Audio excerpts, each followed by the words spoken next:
90% at least of all golfers are making these three mistakes when it comes to the downswing, the beginning of when we're about to hit the ball. So we want to fix you up, and we're going to do that quickly today so that you can hit the shots you're looking for and stop struggling with one of the most critical parts of the entire golf swing. I'm going to be looking straight and pure. To start off, the first thing that is driving people nuts out there is in the downswing, the first move of the downswing, most people pull the hands. And it makes sense. You either want to pull them down because you want to drop your hands down. I get it. That's what a lot of people even used to teach, is like start pulling down. The problem with pulling your hands down is because your body's in motion, it's rotating hopefully, and other things are happening. When you pull your hands down, you start pulling your hands closer to your body. So you're pulling down, but they're really getting shorter. So you're going from a wide swing arc to a narrow swing arc. And then you're in here and if you get this chicken wing and stuff, that's because you're pulling the hands down. When you pull the hands down, this happens, and then you start hitting shots that probably look something like this. Which, that's no good. It's going to be a little slappy 112-yard 7-iron. So for this fix, if you have the Hack Motion sensor, I'll leave a link in the video description below. Also have a discount code for you. You get a percentage off, so that's right here. That'll be below as well. So feel free to check that out, Hack Motion Wrist Sensor. I'm going to show you what we're doing. You could use this or don't use it. If you have it, great. If you don't use it. But you'll get the idea of what we're trying to accomplish to eliminate the pull down move. So when you pull down, here's what happens. Look at the sensor. It starts going into extension. That's this motion here with the hands and the wrist. It's picking up my wrist motion, and that's all extension. We want it to be in flexion right here. So when we pull down, it's not right. But if you start bowing that wrist, getting it into flexion, what I call turn the screw, or whatever you want to call it, that motion in and of itself allows you to stop pulling the hands in so much. And it'll help you keep some width as that club falls. So if you have the sensor, great, you could look at it and say, okay, I want to go from here to there. Now, I'm not really throwing the head of the club down. All I'm doing is bowing that wrist a little bit. It's called flexion, right in here. And so I'm going to come up here, flex it, and then just take some little practice swings in my practice. Flex it. There it is. Good. And just hit some little practice shots. Do 500 of those. That's how you stop pulling the handle. It's the easiest way to stop doing that is to start doing something that it's very opposite, where you're flexing that wrist down.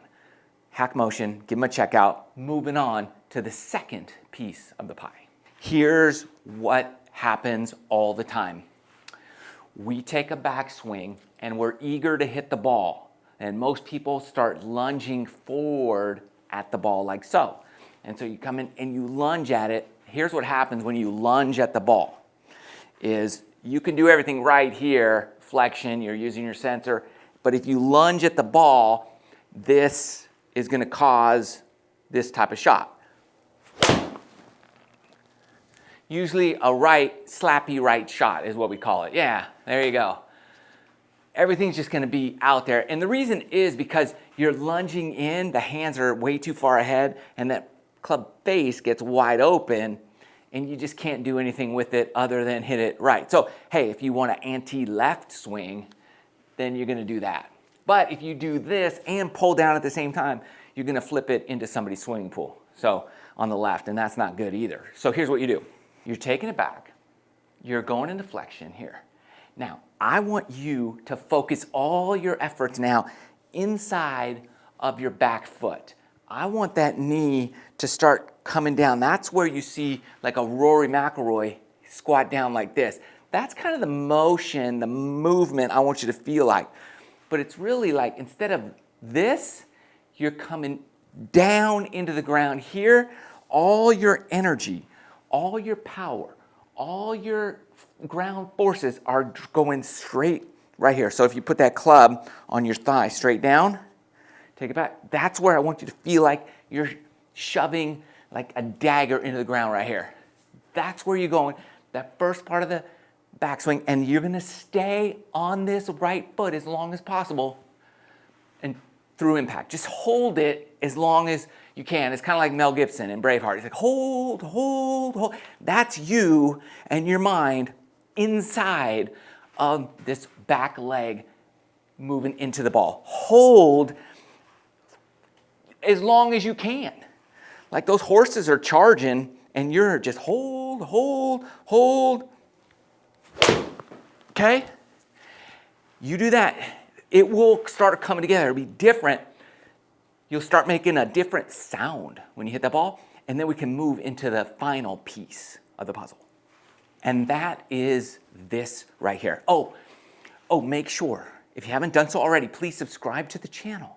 We are trying to reach 1 million subscribers on this channel. We're racing Rick Shields. I don't know if we're racing him, but let's try to race somebody. Let's get to 1 million. Rock and roll. Thanks for the support. I really appreciate you guys.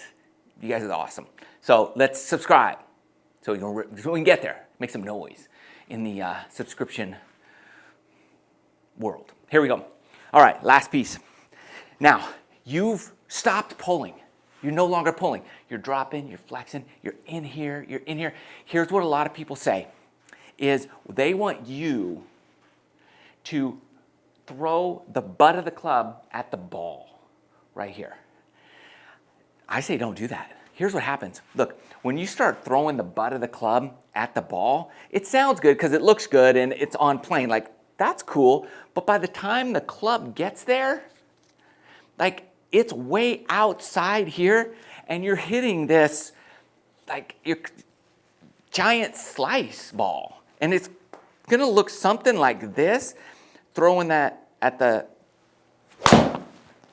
like that. Like you're either going to come way over the top and just hit a squibbler, but look at that little slice. You don't want that. It's too much of a slice ball. Don't be a slice ball. Just because it sounds cool doesn't mean it produces great results. Instead, try this. Okay, just try it. Maybe you're for it or against it. It doesn't matter. Try this. I think it will help you a lot.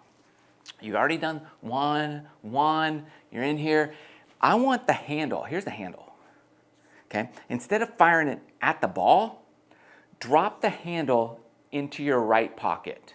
Just let it drop right in. Not in like this, not just wherever it is, it's just dropping in to your right pocket here as you rotate. So when you take it back, you've got this, and then this is falling and dropping into your pocket right here. And as you turn, great magical things will happen. And you'll start hitting a shot, hopefully, that you've only dreamed of.